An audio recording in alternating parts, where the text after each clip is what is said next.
sisikapin po natin matalakay ang ating pong topic sa umagang ito na connect through loving relationship. And yes, another love topic. Ayan. So, connect through loving relationship. At sa umagang po ito, another love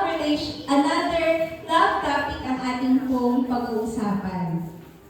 So, kung mapapansin po natin, no, sa maraming pagkakataon ay paulit-ulit po na binabanggit sa Bible ang patungkol po sa pag-ibig. Diba? Parang ilang beses na ba natin narinig ang mga topic patungkol sa pag-ibig. Paulit-ulit po itong binabanggit sa Biblia dahil kahit na ano po yung topic natin, whether it is topic patungkol sa ministry, topic patungkol sa mission, ano pa ba? Topic patungkol sa giving, di ba?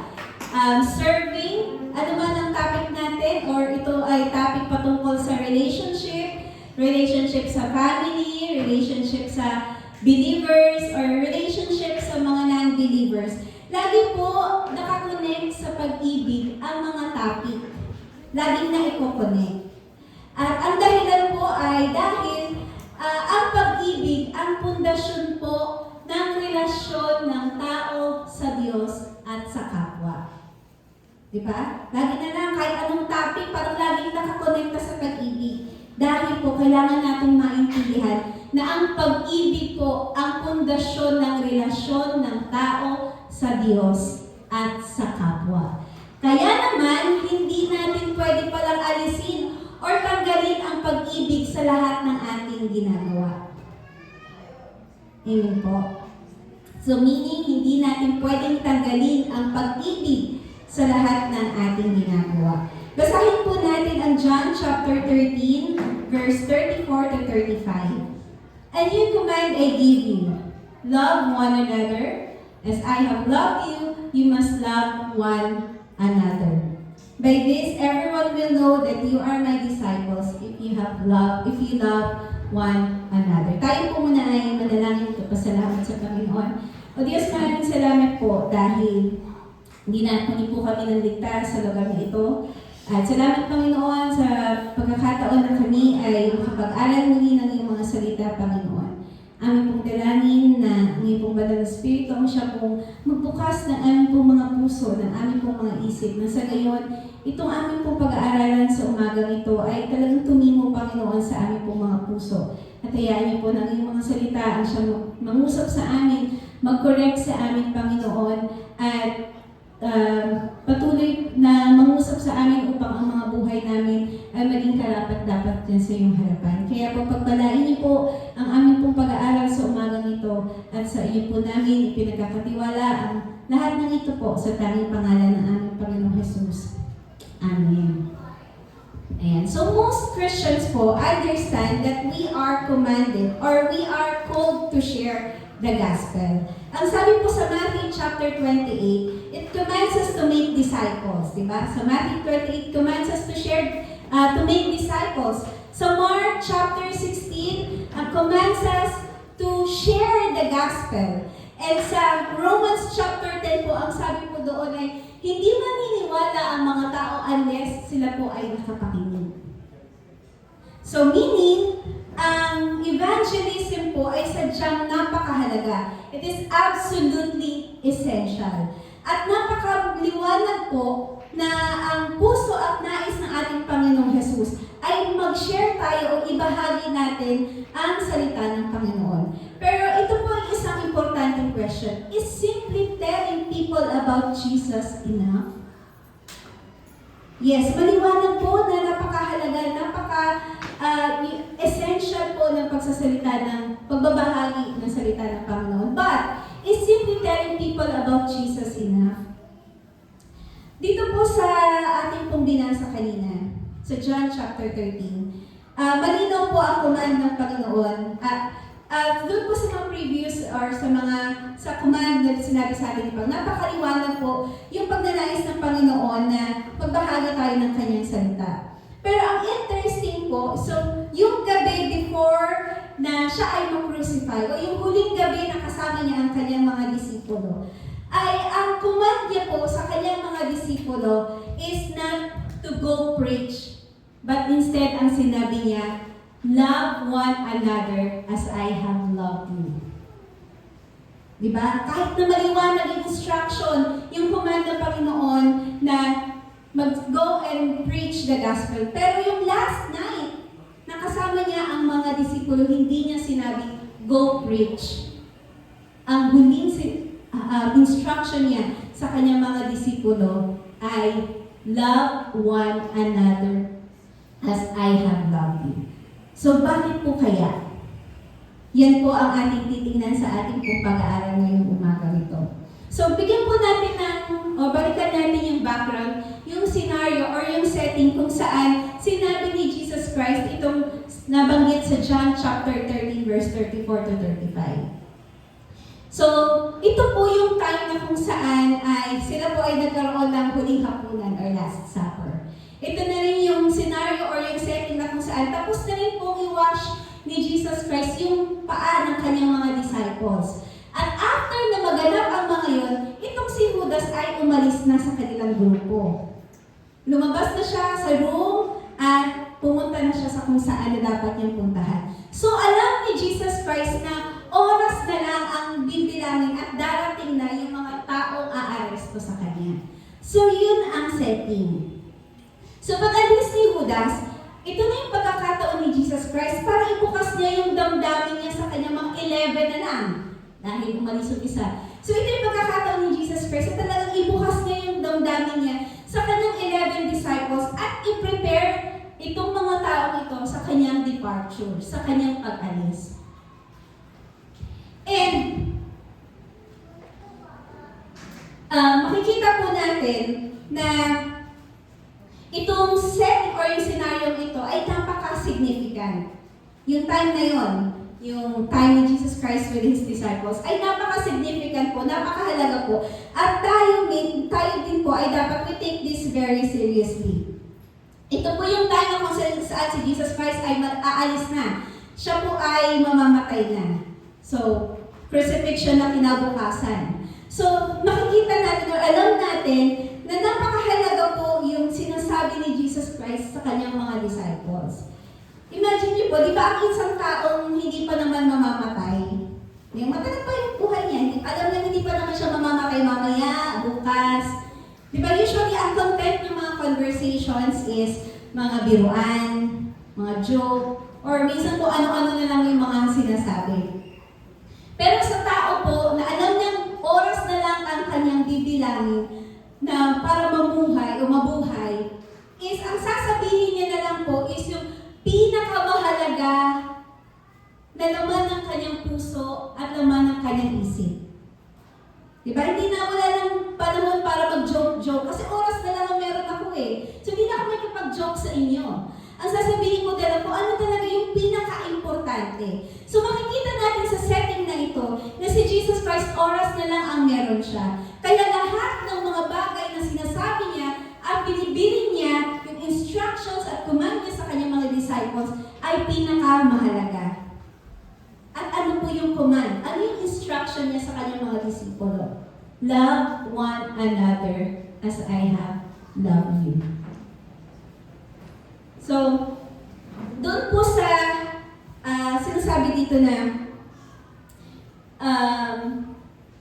the disciples will soon become the witnesses ng ating Panginoon. Pero before na sinend niya ang mga tao to preach, ang instruction niya sa kanila is to love one another. At dito po sa verse 34, ang sabi dito, a new command I give you, love one another as I have loved you.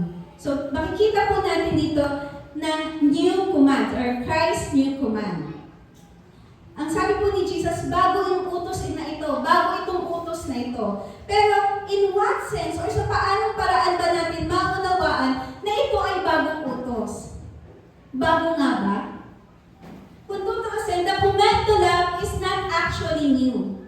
Ito po ay kautusan na doon pa sa Old Testament. Ito po ay tinuro na sa Old Testament time pa. Sabi po sa Deuteronomy chapter 6, verse 5, ito po yung command to love God, love the Lord your God.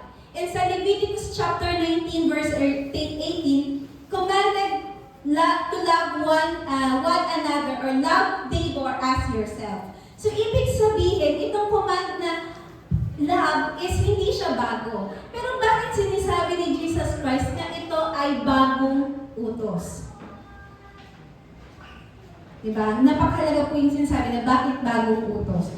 Sa MacArthur Bible Commentary, sinabi po dito, Jesus' command regarding love presented a distinctively new standard for two reasons. So, meron daw pong dalawang dahilan kung bakit sinasabing bagong utos ito.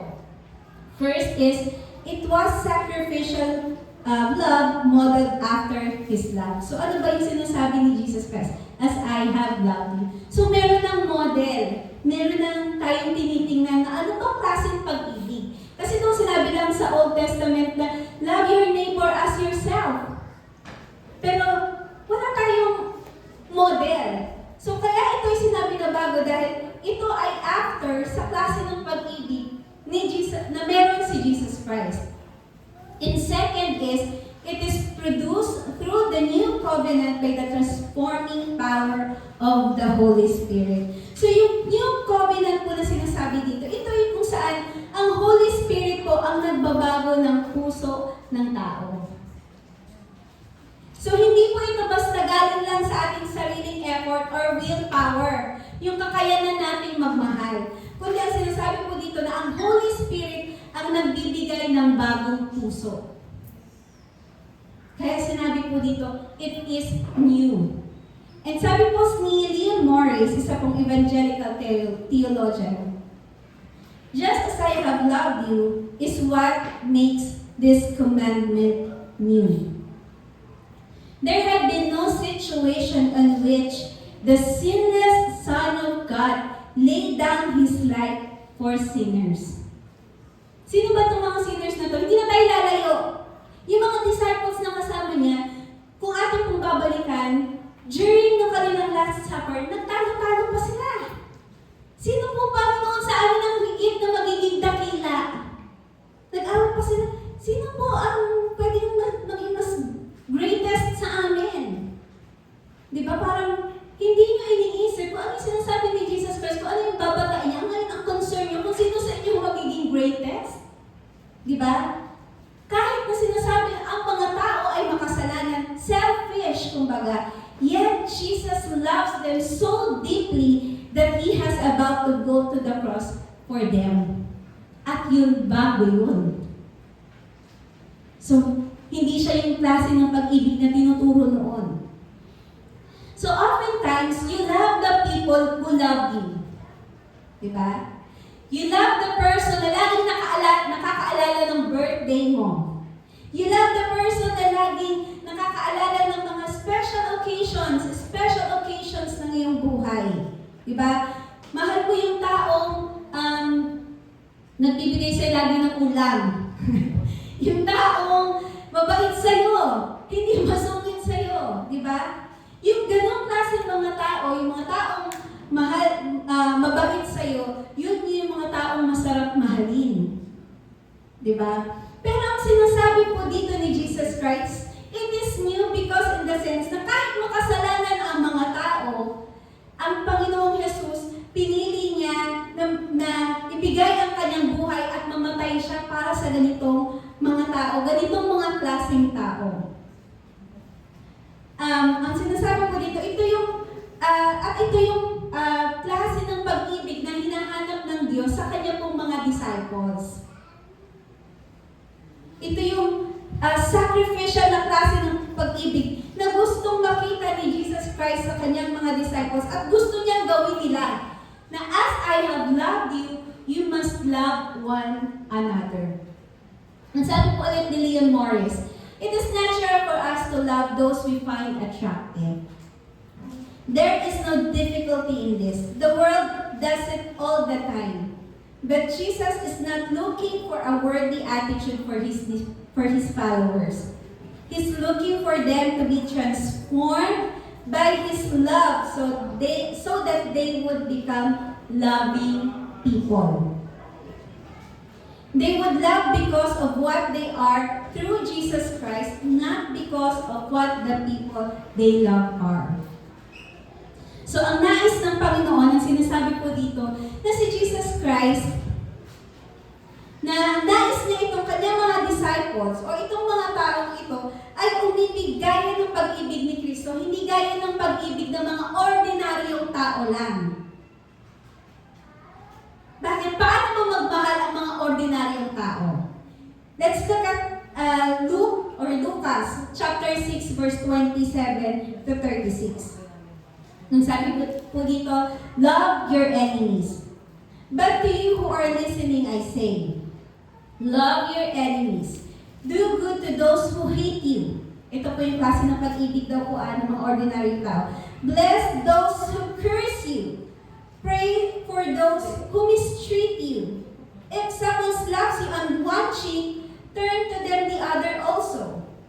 If someone takes your coat, do not withhold your shirt from them. Give to everyone who asks you. And if anyone takes what belongs to you, do not demand it back.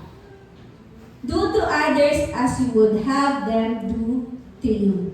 In verse 32, if you love those who love you, what credit is that to you? Even sinners love those who love them.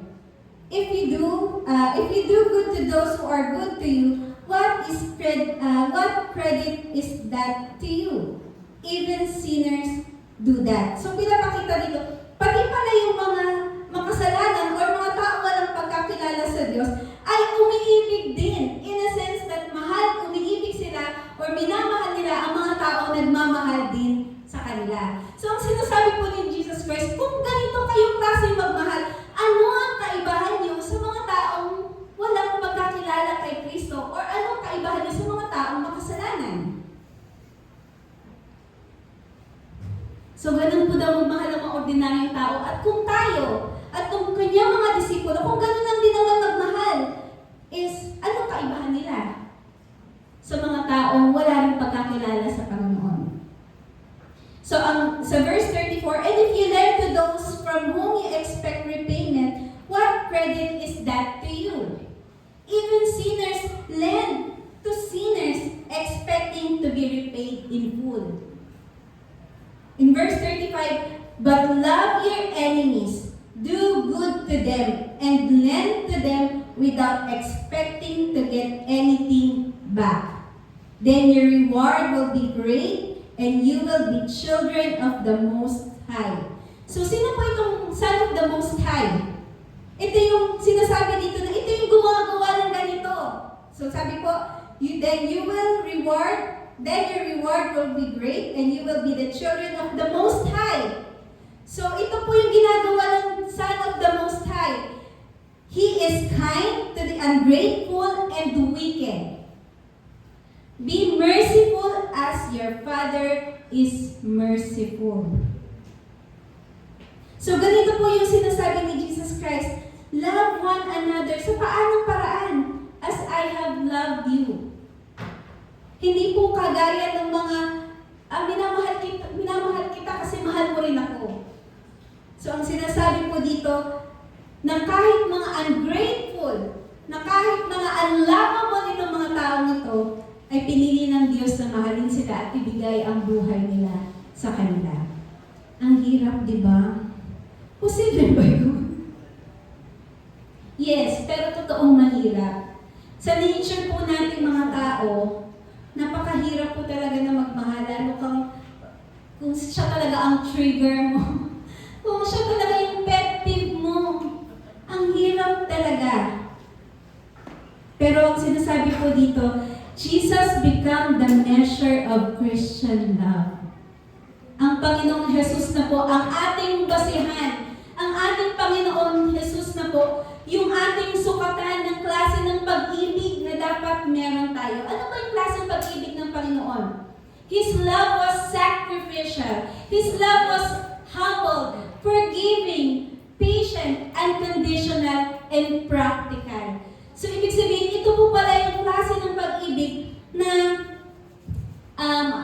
talagang mataas ang standard. Pero pag ganito yung klase nating yung klase ng love na meron tayo, na kapag na-disappoint tayo, kapag tayo ay nasaktan, ay stop na. Di ba? So, Jesus became the measure of Christian love, sacrificial yung pag-ibig, humble and forgiving.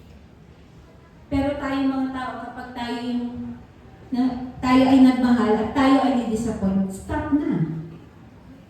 Hindi pala ganitong klase ng pag-ibig ang tinuturo ng Panginoon sa atin. So ano po ba yung klase ng pag-ibig na nagbabago ng buhay ng tao? Ang sabi po, it is not the kind of convenient love. Hindi rin po yung klase ng selective love. At hindi rin po yung klase ng love na nag-e-expect ng something in return. Kundi ang klase po ng pag-ibig na nagbabago ng buhay ng tao is Christ-like love. Ito po, or wala pang klase ng pag-ibig na kung saan na kayang magbago ng buhay ng tao, kundi pag-ibig na gaya ng pag-ibig ni Kristo. So in verse 34, diba? Balikan natin yung sinasabi sa kanina doon sa ating unang pinag-aralan. Na the night before His crucifixion, ang kanyang malinaw na instruction na gusto niyang i-impress sa buhay ng kanyang mga disciple in preparation to His departure is not to go preach, but to love one another. Why? Because Jesus knew that people would not only hear His message, but they would also watch His people. Alam ng Panginoon na hindi lang nila dadalhin yung mensahe ni Jesus Christ, pero alam ng Panginoon na titignan ng mga tao yung buhay ng kanyang mga disciples at kung paano nila itrato ang isa't isa.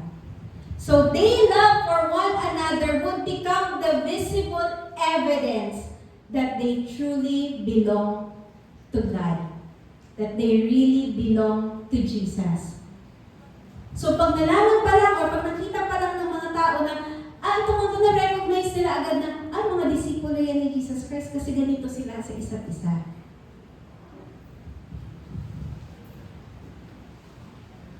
So, this goes to our point number 2. Loving relationship authenticates the gospel. So, sinasabi, bakit ba mahalaga itong command na ito, na love one another as I have loved you? Because loving relationship authenticates the gospel. Pag sinabi po natin authenticate or other synonym words niya ay verify, ang ibig po sabihin yan ay confirm that something or someone is true or genuine. So, ibig sabihin, ang loving relationship daw, this confirms na ang gospel ay something genuine, something na totoo. So, loving relationship authenticates the gospel. Pero ang question is, what kind of behavior would cause outsiders to take notice of the relationship within the church? Ano daw po bang klaseng pag-uugali ang makikita ng mga tao sa labas ng simbahan na kanilang masasabi na kakaiba yung relasyon ng mga magkakapatid na ito sa pananampalataya? Or in other words, is the way we love one another different enough that people can see Christ through us? The way ba ng pag-iibigan natin sa isa't isa is ma-recognize ng mga tao sa labas at makikita nila na talagang si Jesus ay nasa buhay ng bawat isa sa atin. So that is the important question na kailangan po natin ma-evaluate sa ating mga sarili. So let's take notice dun sa hindi sinasabi ni Jesus Christ na hindi niya sinabi na people will know that you are my disciples because magaling kayong makipagdebate.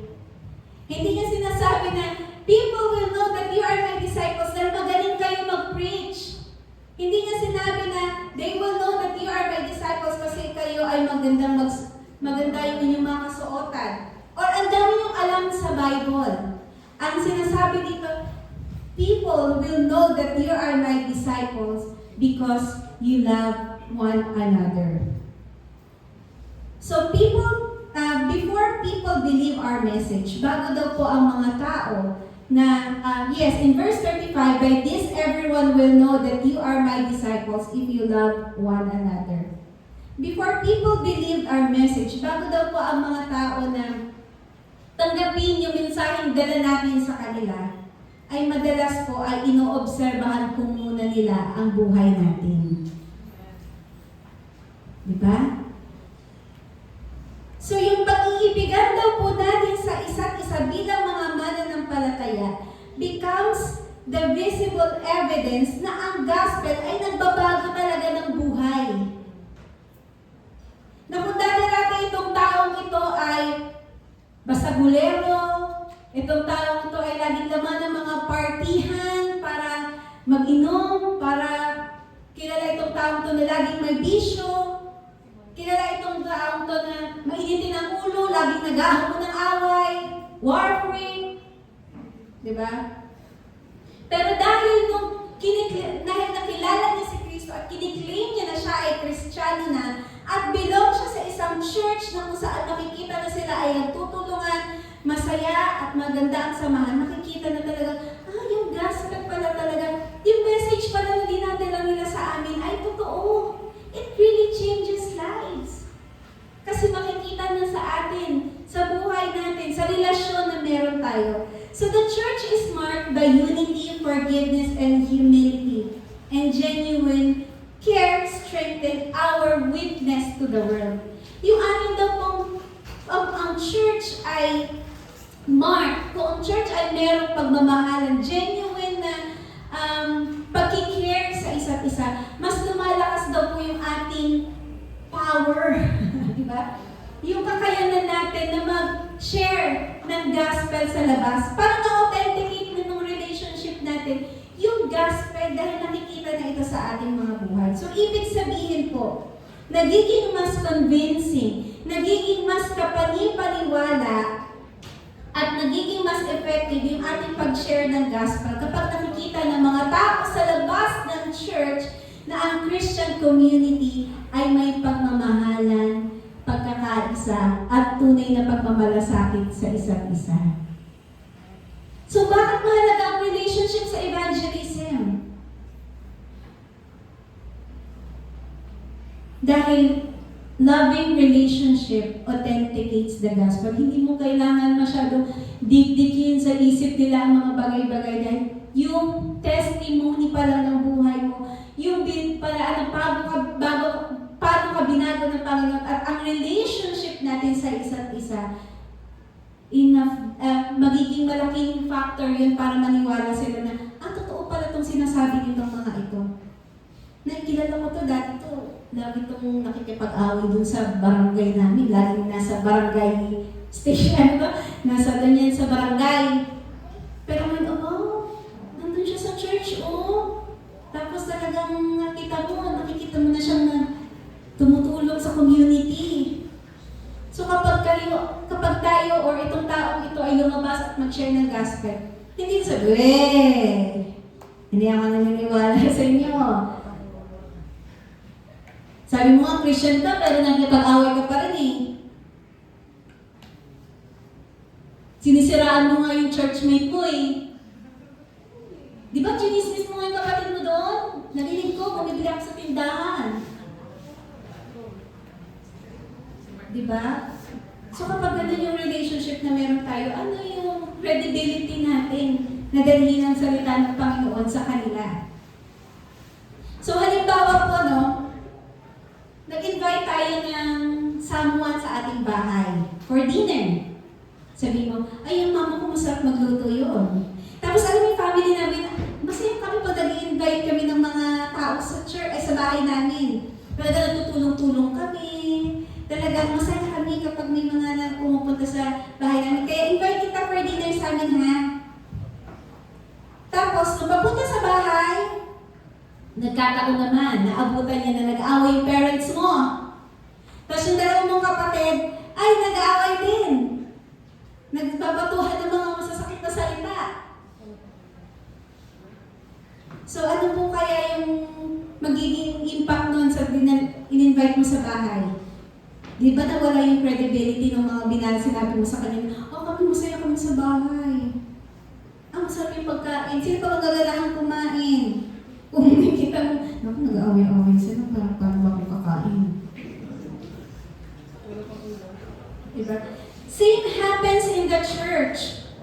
Our message says, Christ changes lives, so dapat po ang ating relationship should prove it.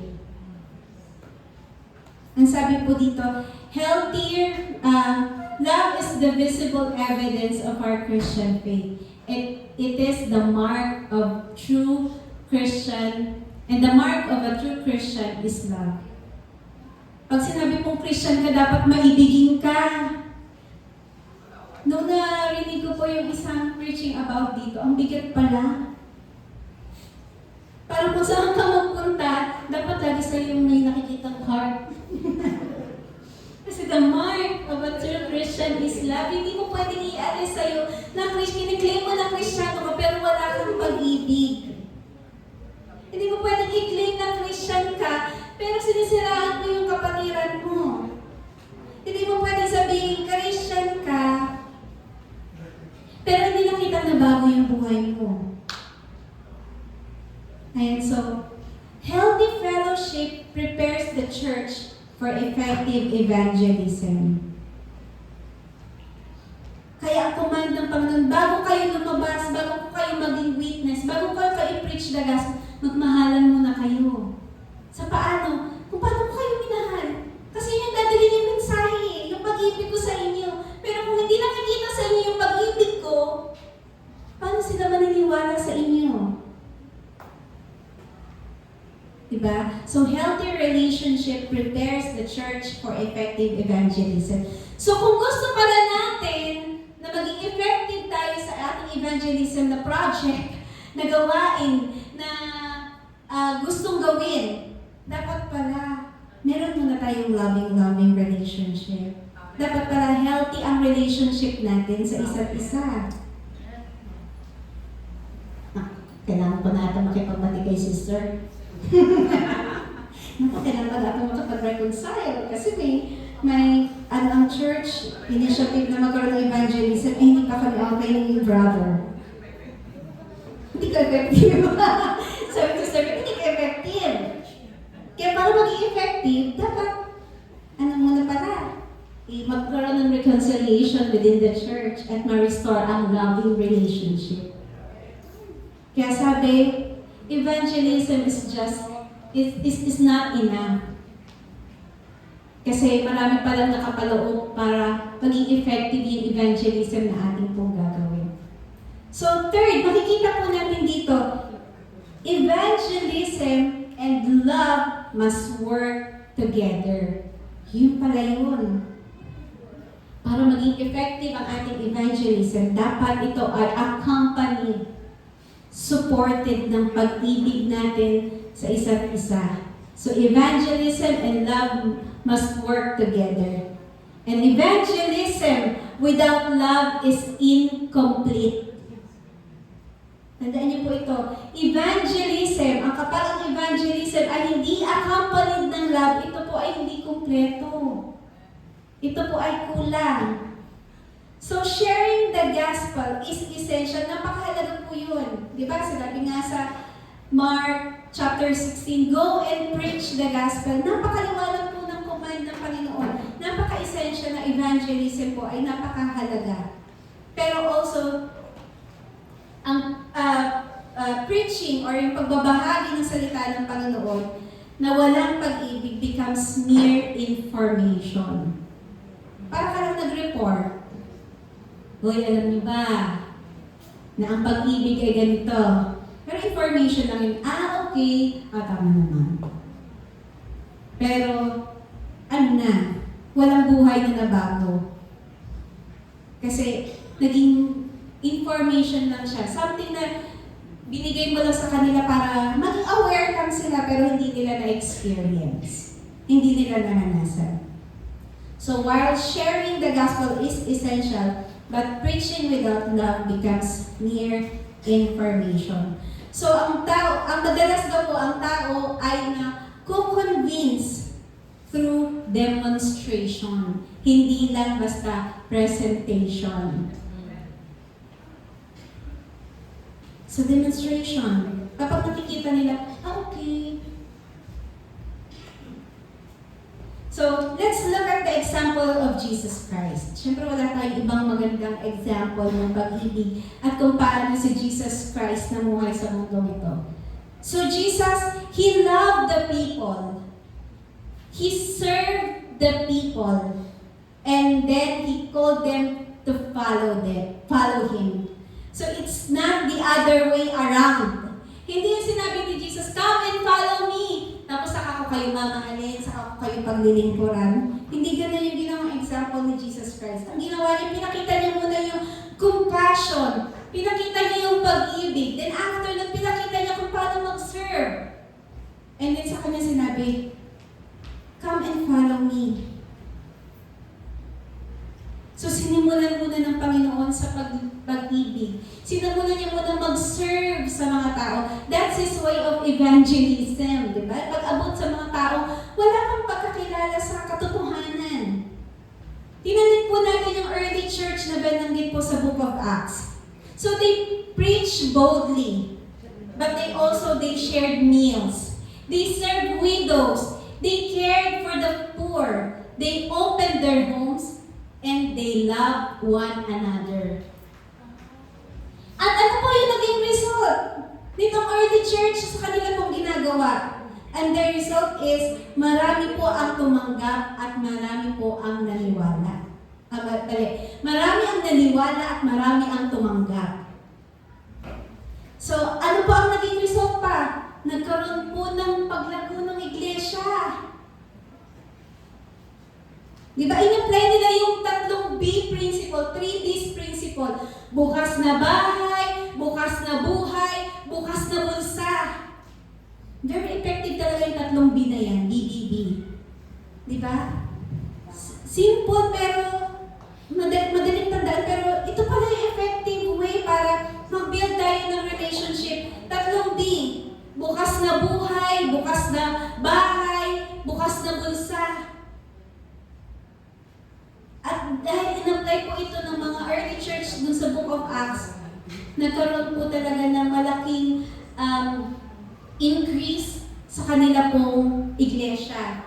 Marami po ang naniwala at marami ang tumanggap. Bakit? Kasi di lang naman sila basta nag-preach eh. Tumanin sila dun sa kalagitnaan ng crowd, no? So ang daming tao, hindi lang naman sila basta nag-preach dun eh. Nakita sa buhay nila na kung anong meron sila, sinare nila sa mga tao. Na kahit makasalanan to, kain tayo. Nalaman nila pa ang kailangan ng widow. Nagbigay sila ng tulong. That's need-meeting evangelism. Hindi basta nag-evangelize ka lang. Ang focus ng need-meeting evangelism is ina-address mo yung need niya para maging effective yung inyong evangelism. So yun pala yung example na makikita natin sa early church na kanilang ginawa. So imagine po natin yung pakpak ng ibon. Diba? Kapag ang kabila ay yung sharing the gospel at yung sa kabila is living the gospel sa pamamagitan ng pag-ibig, magsusor yung mission. Diba? Lilipad siya kasi working yung dalawang pakpak niya eh. Imagine sa kabila, sharing the gospel. Yung isa loving. O pagka nag-soar, kapag kumampay siya dahil yung pakpak niya, talagang lilipad siya. Mataas yung mapupuntahan niya or malilipad niya. Pero kapag, parang daw po, gagawin natin siya illustration sa evangelism. Kapag evangelism lang, walang pag-ibig, hindi mag-work yung mission. Hindi sasuccess ang mission. Kunwari, pag-ibig ka lang, pero wala ka namang dalang mensahe. Puro ka lang pag-ibig. Walang pag-ibig, walang message ng kaligtasan sa Panginoon. So, hindi mo rin masaserve yung purpose. Imagine yung ibon na lumilipad na isang pakpak lang. Hindi siya magsusoar high. Hindi siya lilipad. So, napakagandang illustration na itong ibon, para siya lumipad God, dapat mag-work together yung kanyang evangelism at pag-ibig. Ay, effective ang evangelism. So makikita po natin dito, people saw Christ before they believed in Christ. Nung sa ginawa po ni Jesus Christ at ginawa ng mga disipulo, madali kumbaga, nag-grow sila in numbers. Marami pa ang tumanggap at naniwala. Bakit? Because people saw Christ before they believed in Christ. Nakita mo na po nila sa buhay ng mga disciples yung pag-ibig ng Panginoon. Bago sila naniwala sa mensahe patungkol kay Jesucristo. Kaya nung time na sila ay nag-preach patungkol sa love ni Jesus Christ, yung ginawa ng Panginoon sa buhay nila, madali sa kanila tumanggap na, ay, totoo. Kasi nung mga buhay nito, mga to, kilala ko to dati eh. Di ba may mga kanya-kanyang background din naman yung mga disciples, pero nakita nila yung transformation sa buhay nila dahil na-encounter nila at nakasama nila si Jesus Christ. At masasabi nila, totoo namang alagad na ito ni Kristo kasi nabago ang buhay nila. At naging mas maibigin na sila mga klaseng tao.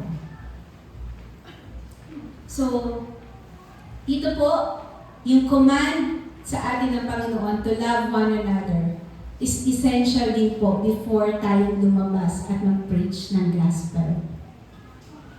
Bakit ito bago? Dahil meron na tayong model, yung love ni Jesus Christ. Magmahalan daw tayo sa isa't isa as Jesus loved us. So hindi tayo magmamahal na nakabase sa sarili nating idea at kakayanan, kundi yung pag-ibig na meron ng ginawang transformation ng Holy Spirit sa buhay natin. Binigyan tayo ng Holy Spirit ng bagong puso, kakayanan na magmahal. And second po, loving relationship authenticates the gospel. So napakahalaga po na meron tayong magandang relasyon nang sa gayon kapag tayo ay lumabas, mas magiging effective po yung ating samahan. Hindi yung pagka-invite natin, na-preach tayo sa labas, na-convince naman nga sila. Pero pagdating sa church, hindi naman pala sila magandang relasyon nila sa isa't isa. Ay, nagsisiraan sila, Ay, nag-away-away sila, Ay, nalabas na lang ako, hindi na ako maniniwala. Ano pala itong mga to? Scammer. Budol. Hindi totoo yung sinasabi nila kasi hindi nga na-transform yung buhay nila. Kasi sabi nila, babaguhin na Panginoon yung buhay ko. Hindi naman sila nabago. Diba? And last po, evangelism without love is incomplete. So in our conclusion po, evangelism and loving relationship are not competing priorities. They belong together. And evangelism remains God's mission. Hindi po natin iaalis yun. Yan po yung isa sa mahalagang utos ng Panginoon. But evangelism alone is not enough. And people need both the message of Christ and the love of Christ. And love one another is the visible evidence of our faith. Kailangan po natin intindihin, namnamin yung kahalagahan ng pag-ibig sa gagawin po natin or ginagawa po natin pag-abot sa mga taong walang pagkakilala sa Panginoon. Because love is the visible evidence ng ating pong pananampalataya. At this is the mark of a true Christian that we are belong to Jesus Christ. Evangelism introduces people to Christ. But loving relationship helps people grow as followers of Christ. By loving evangelism introduces people to Christ. But loving relationship help people grow as followers of Christ. Tayo pong lahat ay pasalamat sa Panginoon at manalangin. Aming Panginoong Diyos, dalangin po namin na tulungan niyo po kami not only to just speak your truth, but also to live your love. Hayaan niyo po na ang relasyon ng bawat isa sa amin becomes the reflection na nakikita ang Panginoong Diyos sa aming pong mga buhay. Give us, Lord, a heart that genuinely cares for people. At kung marami pa po sa amin yung wala pang ganong klase ng pag-ibig, Panginoon, i-renew niyo po yung pag-ibig na naranasan namin mula sa iyo. Ma-renew din yung pag-ibig namin na natanggap namin mula sa iyo. Nang sa gayon, Panginoon, magkaroon kami ng desire to really reach people, to really share your gospel sa mga taong wala pa pong pagkakilala sa iyo. At dalangin po namin, Panginoon, if there's a need ng healing po ng relationship ng bawat isa sa amin. O Diyos, dalangin po namin na tulungan niyo po kami na magkaroon po ng healing, restoration, Panginoon, sa relationship namin sa isa't isa. Nung sa gayon, Panginoon, ang mga buhay namin ay maging totoong evidence, maging totoong reflection, Panginoon, ng iyong pag-ibig sa bawat isa sa amin, Panginoon. Lord, salamat po sa iyong mga salita na nag-correct sa amin, na nag-remind sa amin ng kahalagahan, Panginoon, ng pagkakaroon ng loving na relationship, Panginoon, sa bawat isa. Tulungan niyo po kami na magkaroon din ng not just genuinely care for others, but genuinely care for each other. Tulungan niyo po kami at samahan niyo po kami. At patuloy, Panginoon, na magkaroon ng desire ang aming puso na mag-share, Panginoon, ng iyong pong salita at magampanan po namin, maganap namin ang dalawang bagay na kumananais niyo po sa amin, to love people and to preach your gospel. Kaya po, Panginoon, maraming salamat po sa oras at pagkakataon ito. Kaya niyo po ang iyong mga salita tumimo sa aming pong mga puso, sa aming pong mga isipan, nang sa gayon, Panginoon, sa aming pong pag-uwi, ay pagbulay-bulayan namin at kung paano po kami magre-response sa narinig naming mensahe mula sa iyo sa umaga ito. Sa iyo po, Panginoon, ang aming mga pasasalamat, papuri at pagsamba sa tanging pangalan